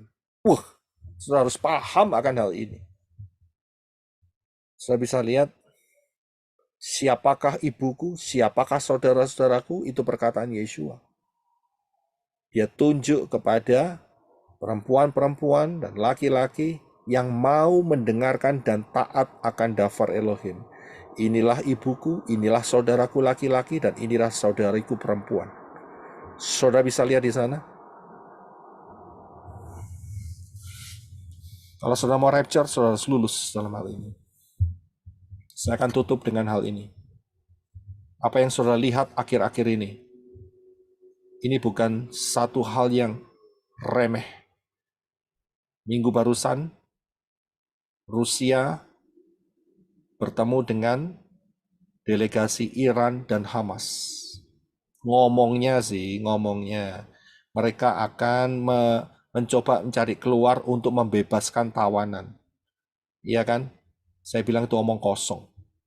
Tapi inilah persekutuan yang telah dinubuatkan oleh Bapa Yahweh melalui Yehezkiel 38 dan 39. Peperangan kali ini kita harus lihat dengan cermat, hati-hati, saudara. Saudara lihat ya, kalau di dunia sekarang ini sudah terbagi menjadi 2. Yang satu pro-Israel, yang satu pro-Palestina. Di negara manapun ini terjadi. Ya, di Eropa, di Amerika, di Asia, di mana-mana. Ya, 2 bendera. Mau pro-Israel atau mau pro-Palestina. Ini penggenapan sedang ada di depan mata kita. Saya sudah sampaikan ini di dalam perang Gog, perang zaman akhir. Dan minggu lalu, dalam 3-4 minggu lalu, ya, kalau yang ini Rusia sudah mengadakan tes Rusia sudah mengadakan tes peluncuran rudal cepat jarak jauh ICBM, intercontinental, ya, ballistic missile, ya, satu rudal antar benua sudah dites dari laut, darat, dan udara, ya, dan mereka sudah mempersiapkan kepala-kepala nuklir mereka. Amerika juga minggu ini mereka mengadakan uji coba nuklir di daerah Nevada, ya, di bawah tanah. Dan sudah puluhan tahun Amerika tidak mengadakan ini, tapi dilakukan lagi. Ini suatu tanda-tanda ke depannya ini akan terjadi suatu hal yang besar. Dan inilah yang ada di zaman kita. Kita harus waspada karena apa? Ini adalah salah satu tanda penggenapan untuk rapture semakin dekat. Mau pilih mana? Dunia atau rapture? Mau pilih mana? Keluarga atau rapture? Saya sudah sampaikan hal ini di dalam Perang Dunia Zaman Akhir. Sudah bisa lihat pengajaran di channel ini. Kita akan lanjutkan kemudian hari untuk masalah kemah suci ini. Bapak yang berkati. Dan kita harus ingat bahwa hari ini kita sudah mendekati 6.000 tahun sejak kejatuhan Adam dan Hawa. Ya, hampir 6.000 tahun. Dan pola ini luar biasa sekali. Di mana dengan pola Shemitah kita sudah menghitungnya. Kita sudah masuk di 3,5 tahun yang pertama. Ya, tahun yang kedua, saudara. Ya. Dan tidak lama lagi, berdasarkan pola ini, rapture akan terjadi. Pelajari di High Alert 2026, jangan remehkan pengajaran ini. Dan juga Yeshua mengatakan kalau waktunya tidak dipersingkat, maka manusia tidak akan ada yang selamat, dinuklir semua. Tapi karena orang-orang pilihan, waktunya akan diperpendek. Siapa orang-orang pilihan? Saudara dan saya. Yang tetap setia kepada Bapa Yahweh dalam Yeshua HaMashiach. Ya, bukan setia kepada Yehova di dalam Yahshua. Itu ngawur, keliru. Jadi harus jelas di dalam Bapa Yahweh Beshem Yeshua, ya, bukan Yahshua. Karena orang-orang pilihan akan waktunya dipersingkat. Kapan dipersingkat? Saudara bisa lihat dalam pengajaran rahasia 1290 hari dan 1335 hari. Berdasarkan pola ini, maka rapture diperkirakan akan terjadi akhir daripada 2025 atau awal Januari 2026. Berjaga-jaga. Tujuan ini untuk berjaga-jaga, ya, untuk supaya saudara mempersiapkan hidup saudara.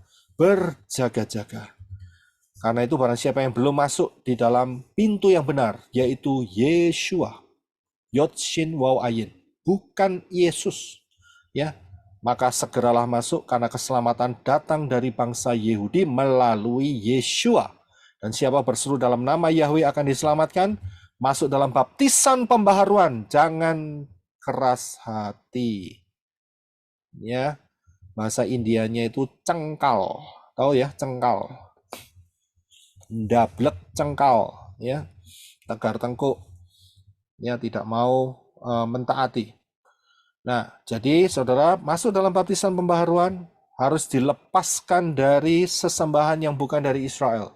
Belajar pola Ibrani yang benar, lepaskan, singkirkan, ya, dan jangan ikutin perayaan-perayaan pagan. 25 Desember, ya, telur Paskah, jangan ikutin semua. Kita harus kembali ke pola 7 hari raya, jangan ikutin pola-pola pagan yang di luar itu juga yang merupakan pagan, Cungkok Sinian, ya, dan sebagainya. Ya, saudara harus kokoh kalau mau rapture. Kalau saudara ingin masuk dalam tebus tubuh kemuliaan, bukan tubuh bangkai. Ini syarat mutlak. Ya, ingat Bapak Yahweh nggak butuh syamayim, Bapak Yahweh nggak butuh sorga. Ingat baik-baik. Ya, sebelum tidur, saudara mikir, Bapak Yahweh tidak butuh sorga. Yang butuh syamayim atau sorga adalah kita sendiri. Karena itu kita harus masuk di dalam rencana Bapak Yahweh. Ya, itu yang benar harus demikian. Siapa yang membutuhkan informasi baptisan pembaharuan, saudara bisa screenshot di di screen saudara sekarang ya, segera hubungin, minta dibaptis pembaharuan dan juga dilepaskan dari sesembahan yang bukan dari Israel. Ya, saudara bisa yang di Indonesia yang bisa hubungi dengan cepat segera, jangan berlambat-lambat ya. Dan ibadah ini adalah ibadah online ya. Wajib menggunakan pakaian yang sopan, menggunakan talit atau pasmina sangat dianjurkan. Dan session tanya jawab adalah ruang tanya jawab dan tidak untuk berdebat. Juga tidak diizinkan menggunakan kata-kata atau kalimat-kalimat yang bertentangan dengan kode etik YouTube supaya saudara menjadi berkat buat yang lain. Bapak Yahweh memberkati. Maranatha. Shalom. Baik, puji Bapak Yahweh, saya akan bergabung dulu dengan tim yang ada di Arizona. Kita akan tutup dulu ibadah Sabat ini, dan setelah itu kita akan masuk dalam ruang tanya jawab. Saudara jangan keluar jika ingin tetap masuk dalam ruang tanya jawab ya. Bapak Yahweh memberkati saudara-saudara sekalian. Haleluya.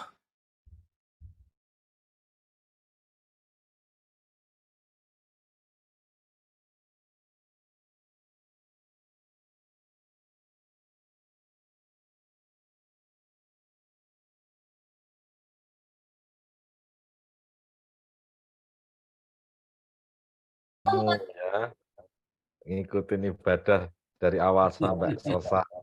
Boleh. Ini peserta Shalom termuda. semuanya. Sahabat Shalom. Sahabat Shalom, Pak D. Halo Mbak Robi, Pak Mas Prisco.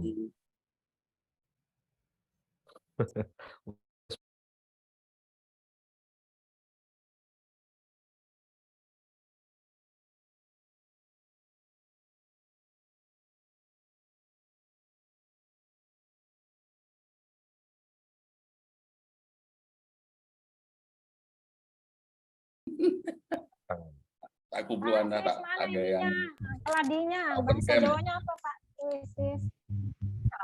Keladi, panen. Robi pengen nano. Duren. Ah. Oh. Durene piye Pak D durene?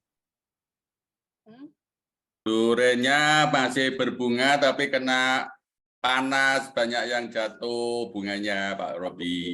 Ya. Keladinya Pak D, keladi. Oke. Siapa mau minta keladi? Shalom Pak Robi, saya mau tes suara, gimana suaranya? Bagus Pak Roy, bagus. Oke, haleluya. Kita akan tutup Sabat dulu ya, haleluya.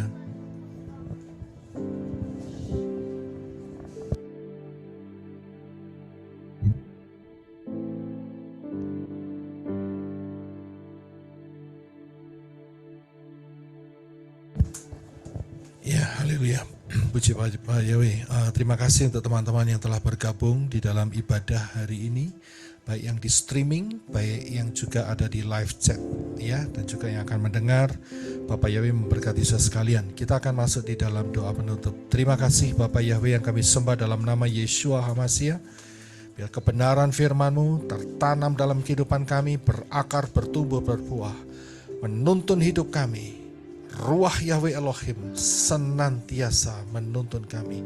Kami ada di dalam Yeshua, Yeshua dalam kami, dan terus akan masuk di dalam tebus tubuh. Dan kami menggunakan tubuh kemuliaan masuk di dalam rapture yang luar biasa. Terima kasih Bapak Yahweh, terima kasih. Kami akan menerima segala hal yang baik yang Bapak Yahweh sediakan, yang tersedia di dalam daftar Elohim, yaitu hidup kekal untuk selama-lamanya di Syamayim dengan menggunakan tubuh kemuliaan. Terima kasih Bapak Yahweh, memberkati untuk setiap saudara-saudari yang telah bergabung di room channel ini dan juga di live chat dan juga yang akan mendengar kebenaran firman-Mu ini. Memberkati dengan berkat keselamatan sehingga semua boleh masuk dalam rencana VVIP, top of the line, yang Bapa Yahweh sediakan tidak lama lagi, yaitu rapture. Terima kasih Bapa Yahweh, memberkati di dalam nama Yeshua HaMashiach. Saya juga kami berdoa untuk semua teman-teman yang struggle dengan keluarganya, yang ada penolakan, yang ada intimidasi, yang ada banyak hal yang membuat mereka terpojok. Bapak Yahweh, Ruach Yahweh Elohim, tolong mereka. Engkau tolong mereka, sehingga sekiranya mungkin keluarga-keluarga yang belum menerima Bapa Yahweh dalam Yeshua, Ruach Yahweh Elohim boleh juga mendesak mereka supaya mereka bertekuk lutut untuk menerima Bapa Yahweh dalam Yeshua, sehingga mereka pun juga boleh masuk dalam rapture dan mereka tidak tertinggal. Terima kasih Bapa Yahweh, terima kasih, sungguh besar anugerah-Mu. Kami mengucap syukur di dalam nama Yeshua HaMashiach yang percaya katakan amen. Kita akan angkat tangan kita bersama-sama. Bapa Yahweh memberkati engkau dan melindungi engkau. Bapa Yahweh menyinari engkau dengan wajahnya dan memberi engkau kasih karunia. Bapa Yahweh menghadapkan wajahnya kepadamu dan memberi engkau damai sejahtera. Berkat-berkat ini dicurahkan di dalam nama Yahweh, di dalam nama Yeshua HaMashiach, dan di dalam Ruach Yahweh Elohim. Mulai hari ini sampai rapture terjadi. Terima berkat dari Bapa Yahweh di dalam Yeshua HaMashiach yang percaya katakan amen. Kita akan naikkan pujian Yahweh Yeshua, Yahweh Yeshua, Yahweh Yeshua, Yahweh Yeshua, Yahweh Yeshua, Yahweh Yeshua, oh Yahweh Yeshua, Yahweh Yeshua, Yeshua.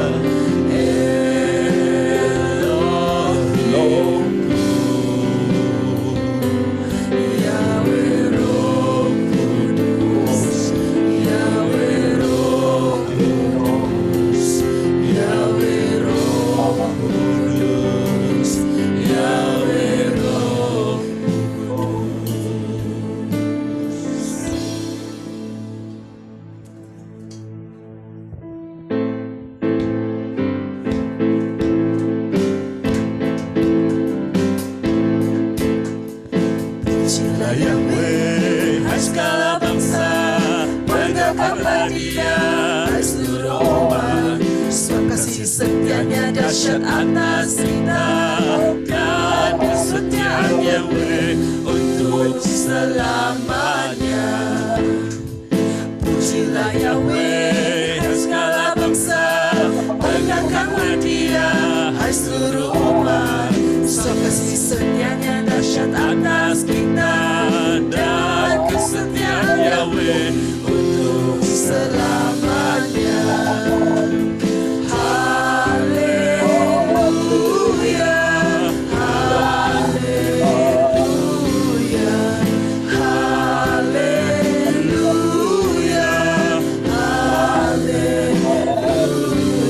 Yahweh Yeshua, Yahweh Yeshua, Yahweh Yeshua, Yahweh Yeshua, Yahweh Yeshua, Yahweh Yeshua, Yahweh Yeshua, Yahweh Yeshua. Yeshualah kekasih jiwaku, Yeshualah keselamatan hidupku, Yeshualah yang layak ku sembah, Elohimku. Yahweh Roh Kudus, Yahweh Roh Kudus, Yahweh Roh Kudus.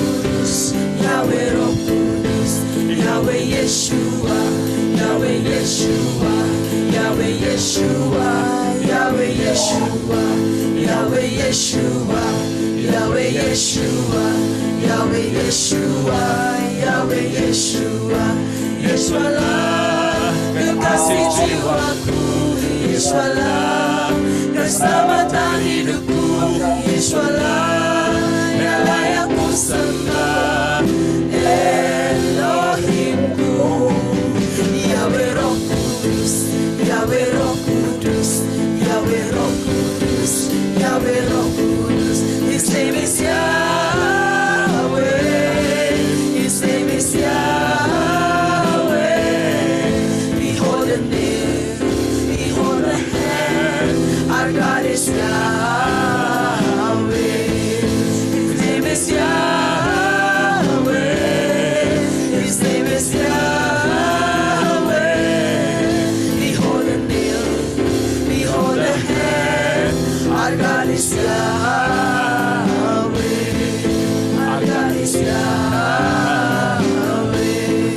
our God is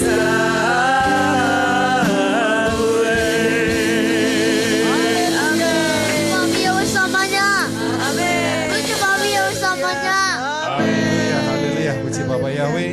Kita akan lanjutkan di ruang tanya jawab. Saudara yang mau mengikuti, silahkan tetap stay. Bapak Yahweh memberkati. Haleluya. Haleluya.